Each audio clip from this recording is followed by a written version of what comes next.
বর্তমানে কৃষক দলের সংগ্রামী সদস্য সচিব ওহিদুল জামান ওহিদ এখানে উপস্থিত আছেন।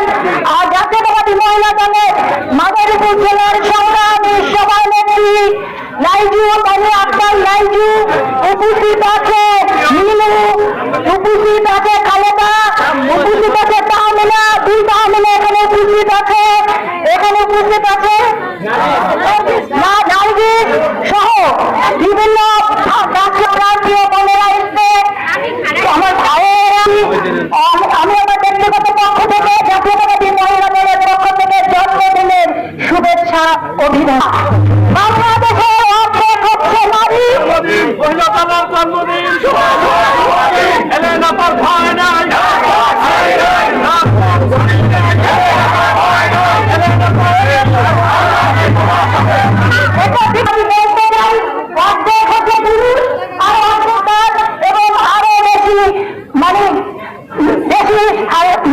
স্বাস্থ্যগত সুবিধা দেওয়ার জন্য পরীক্ষা নিরীক্ষার জন্য যে অনুষ্ঠানের দরকার সেইগুলো আগামীতে দিয়ে দিব। আমি বলতে চাই এই মাদারীপুরের আমার প্রত্যেকটি বোন আপনাদের যে সমস্ত দাবি দেওয়া আছে, জাতীয়তাবাদী দল যদি ক্ষমতায় যায় আমি ব্যর্থহীন ভাষায় বলতে চাই আপনাদের প্রত্যেকের ঘরে ঘরে দিয়ে আমি প্রত্যেকের সমস্যার কথা শুনে সেই সমস্ত সমস্যাগুলো আমি এক এক করে সমাধান করে দিব ইনশাআল্লাহ।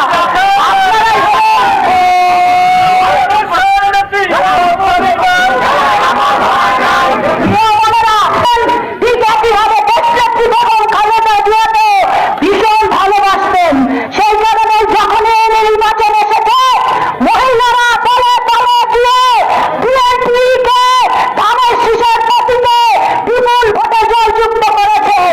ইনশাআল্লাহ আগামী ফেব্রুয়ারিতে একটি অবাধ সুষ্ঠু নিরপেক্ষ নির্বাচন আসবে।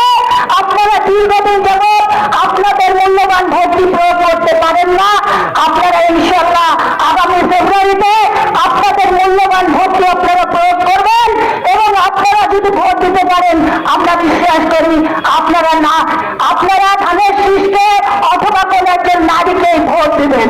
সেই কারণে কারণ একজন নারী নেতৃত্ব অনেক বেশি আরেকজন নারীর কাছে যেতে পারে। আমি বলবো সেই কারণে আপনারা আরো বেশি শক্তিশালী হবেন, অর্থাৎ ধানের শীষের প্রতীক নিয়ে যে আসবে তাকেই আপনারা বিপুল ভোটে জয়যুক্ত করবেন। এই প্রত্যাশা ব্যক্ত করে আপনাদের সকলকে আবারও ধন্যবাদ দিয়ে আমি আমার বক্তব্য এখানে শেষ করছি। আমরা এরপরে বিকালে করে এই গোটা মাদারীপুর আমরা জানিয়ে দিব মাদারীপুরের মাটি, মাদারীপুরের মাটি, মাদারীপুরের মাটি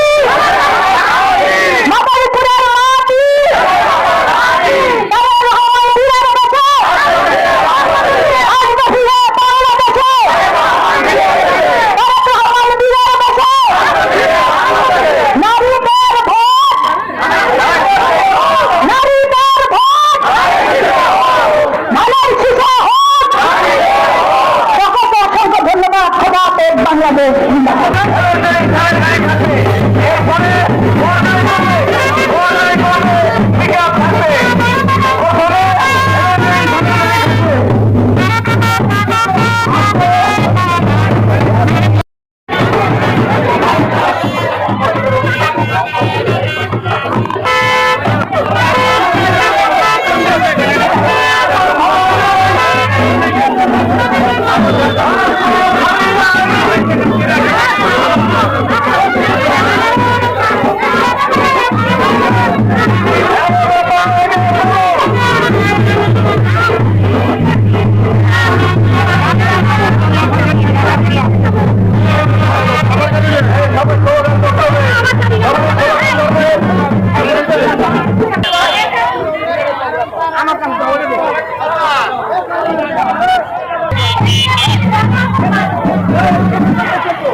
আমার রাজনীতি শুরু হয়েছে ছাত্র রাজনীতি দিয়ে। আমি ইডেন বিশ্ববিদ্যালয় কলেজের নির্বাচিত ভিপি ছিলাম। আমি জানি ছাত্র রাজনীতির মানে কি অবস্থা, কিভাবে ছাত্র রাজনীতি করতে হয় সেটা খুব ভালো করেই জানি। সেই কারণে আমি বলবো যে দীর্ঘ 17 বছর জাতীয়তাবাদী ছাত্র দল বাংলাদেশের কোনো ক্যাম্পাসে, বিশ্ববিদ্যালয় বলেন অথবা কলেজ বলেন, কোনো ক্যাম্পাসে 17 বছর জাতীয়তাবাদী ছাত্র দল কোনো রাজনীতি করতে পারে নাই। যখনই ক্যাম্পাসগুলোতে জাতীয়তাবাদী ছাত্র দল যখনই গিয়েছে, কর্মসূচি করেছে কিংবা হলগুলোতে থাকার চেষ্টা করেছে, তখনই কিন্তু ছাত্র দলকে রক্তাক্ত করেছে, হামলা করেছে, মামলা করেছে, গুম করেছে। কখনো কখনো কর্মসূচি নাম করলে বাড়ি থেকে, ঘর থেকে পর্যন্ত তাদেরকে ধরে নেওয়া হয়েছে। এরকম একটা অবস্থায় আমাদের কিন্তু দীর্ঘ 17 বছর জাতীয়তাবাদী ছাত্র দল কোনো ক্যাম্পাসে রাজনীতি করতে পারে নাই। কিন্তু পাশাপাশি ছাত্র শিবির বলেন, তারা কিন্তু ছাত্রলীগের ছায়া তলে গুপ্ত রাজনীতি করেছে। তারা কিন্তু 17 বছরই তারা রাজনীতি করেছে, সহ অবস্থানে তারা ছাত্রলীগের সাথে থেকে ছাত্রলীগের রূপ ধারণ করে তারা গুপ্ত রাজনীতি করে গিয়েছে। পরবর্তীতে 2024 সালের জুলাই আগস্টের 36 জুলাইয়ে আমরা বাংলাদেশে অভ্যুত্থানের মধ্যে দিয়ে বাংলাদেশকে মুক্ত করেছি। কিন্তু আপনারা জানেন জাতীয়তাবাদী ছাত্র দলের জন্য ক্যাম্পাসগুলো কিন্তু আজও পর্যন্ত মুক্ত হয় নাই। কিন্তু তার মধ্যে আমরা মনে করি, আমরা বিশ্বাস করি, যেহেতু ছাত্রদল সহাবস্থান নিতে পারে নাই, তারপরে কি হাস্যকর একটি বিষয় দেখেন, ডাকসুতে বলছে সেন্ট্রালি রাজনীতি চলবে কিন্তু হলগুলোতে রাজনীতি চলবে না। অথচ যেই ছাত্রদের নেতৃত্বে একটা অভ্যুত্থান হয়েছে, সেই রাজনীতি ক্যাম্পাসে চলবে, হলগুলোতে চলবে না। এটা তো হতে পারে না। একই জায়গায় দুই রকমের নিয়ম তো হতে পারে না। হ্যাঁ, তবে এইটা আমি বিশ্বাস করি, হলগুলোর মধ্যে ছাত্রছাত্রীদের একটা আতঙ্ক আছে। দীর্ঘ 17 বছর যে অপরাজনীতি হয়েছে, আপনারা জানেন হলগুলোতে টর্চার সেল করে ফ্যাসিস্টের দোসররা, তারা কিন্তু টর্চার সেল করে সাধারণ ছাত্রছাত্রীদের উপরে অত্যাচার করেছে, নির্যাতন করেছে। সেই কারণে হলগুলোতে ছাত্রছাত্রীদের মধ্যে একটা আতঙ্ক বিরাজ করছে। কিন্তু এই সমস্ত কারণ নতুন প্রজন্ম জানে না ছাত্র রাজনীতির একটা অসাধারণ সৌন্দর্য আছে, ছাত্র রাজনীতির অসাধারণ একটি স্যাক্রিফাইস আছে। সেটা কিন্তু তারা ফিল করে নাই, যেটা আমরা ফিল করেছি। আমরা কিন্তু ছাত্র রাজনীতি মানি, আমরা জানতাম যে স্যাক্রিফাইস ছাত্র রাজনীতি সমস্ত অন্যায়ের বিরুদ্ধে রুখে দাঁড়ায়। কিন্তু এই 17 বছর আমরা দেখেছি হলগুলোতে তার বিপরীতে ছাত্র রাজনীতি মানি রাতারাতি বড়লোক হওয়া, সাধারণ ছাত্রীদের জিম্মি করে অর্থ উপার্জন করা।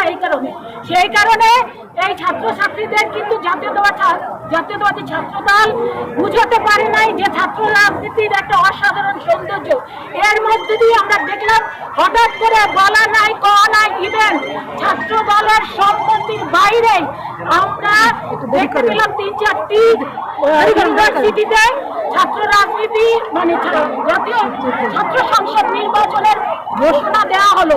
আমাদের জাতীয়তাবাদী ছাত্র দলের পক্ষ থেকে কিন্তু সেটা কিন্তু বারবার করে বলা হয়েছিল যে যেহেতু সহ অবস্থান নাই, লেভেল প্লেইং ফিল্ড নাই, সেই কারণে এরকম একটা ষড়যন্ত্রমূলক নির্বাচন মানে জাতীয়তাবাদী ছাত্র দলের পক্ষে মেনে নেওয়া সম্ভব না। তারপরে আমরা মানে ছাত্র দলের ছাত্র রাজনীতির স্বার্থে আমরা নির্বাচনগুলোতে গিয়েছি। কিন্তু আপনারা জানেন 20-25 দিনে কিভাবে এই ছাত্রদেরকে বুঝানো যায় সত্যিকার রাজনীতিটা, এটা আমরা বুঝাতে পারি নাই। আর পাশাপাশি 17 বছর গুপ্ত রাজনীতি করে যারা গুপ্ত রাজনীতি করেছে তারা কিন্তু ছাত্রদের সাথে কিংবা ছাত্রীদের সাথে তাদের একটা অবস্থান ছিল। সেই কারণে আমরা মনে করি আমাদের প্রত্যাশিত আমরা রেজাল্ট পাই নাই। তবে আমরা বিশ্বাস করি আমরা এইটুকু অন্তত পক্ষে অর্জন করতে পেরেছি যে এই নির্বাচনের মধ্য দিয়ে সাধারণ ছাত্রছাত্রীদের কাছে জাতীয়তাবাদী ছাত্র দল যেতে পেরেছে, বিষয়গুলো উপস্থাপন করতে পেরেছে। আমরা বিশ্বাস করি এই যে ষড়যন্ত্রমূলক যে নির্বাচন হয়েছে, এই নির্বাচনে হয়তো আমাদের রেজাল্ট ওই প্রত্যাশিত আসে নাই। ইনশাল্লাহ আমরা আগামী নির্বাচনগুলোতে ইনশাল্লাহ জাতীয়তাবাদী ছাত্র দল সত্যিকার রাজনীতি যে কি ত্যাগের রাজনীতি সেটা বুঝাতে পারবে, কল্যাণের রাজনীতি সেটা ছাত্রছাত্রীদের বুঝাতে পারবে। এবং আগামী দিনে আমরা ইনশাল্লাহ এই ছাত্র দল অনেক বিজয় লাভ করবে বিভিন্ন বিষয়ে।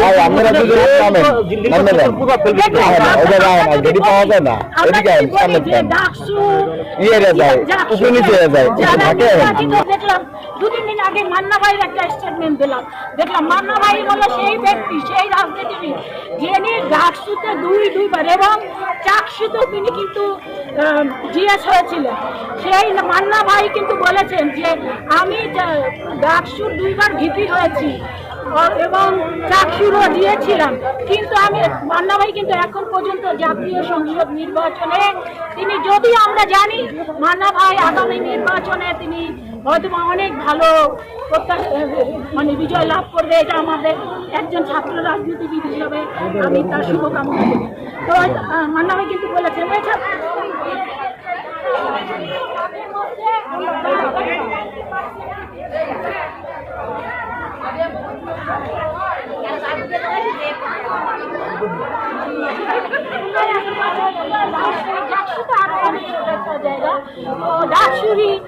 নির্বাচন জাতীয় নির্বাচনে কোনো আপনার লাস্ট প্রশ্ন, আপনি কি মনে করেন যে নির্বাচনে কোনো ষড়যন্ত্র হয়েছে না ফেয়ার নির্বাচন হয়েছে? ষড়যন্ত্র তো এইটাই, একটা দল সময় পেল 24-25 দিন, আর একটা দল সময় পেয়েছে 17 বছর। এইটাই তো একটা বিশাল ব্যাপার। এই ধরনের নির্বাচন ডিক্লারেশন আগে দলগুলোর সাথে অন্তর্বর্তীকালীন সরকারের বসা দরকার ছিল, তাদের প্রত্যেক দলের কথাবার্তা নেওয়া দরকার ছিল, কিন্তু সেই কাজটা কিন্তু করে না। সেই কারণেই আমরা তো আমাদের পক্ষ থেকে আমরা বলে নাই যে এই ধরনের নির্বাচনগুলো হচ্ছে একটা ষড়যন্ত্রমূলক নির্বাচন। কারণ লেভেল প্লেইং এই লেভেল বাংলাদেশের জাতীয় সংসদ নির্বাচনে না, সমাজের প্রত্যেকটা স্তরে যাতে লেভেল প্লেইং ফিল্ড থাকে সেই কাজটি হওয়া দরকার ছিল। আর ডাকসুর মতো একটা সচেতন জনগোষ্ঠী যেখানে ছাত্রছাত্রীরা যাদের নেতৃত্বে গণ অভ্যুত্থান হয়েছে, সেই জায়গায় তো আমি মনে করি যে সকলের মতামত নেওয়া উচিত ছিল, সেটা নেওয়া হয়নি। সেই কারণে আমরা তো মনে করি যে এটা এক ধরনের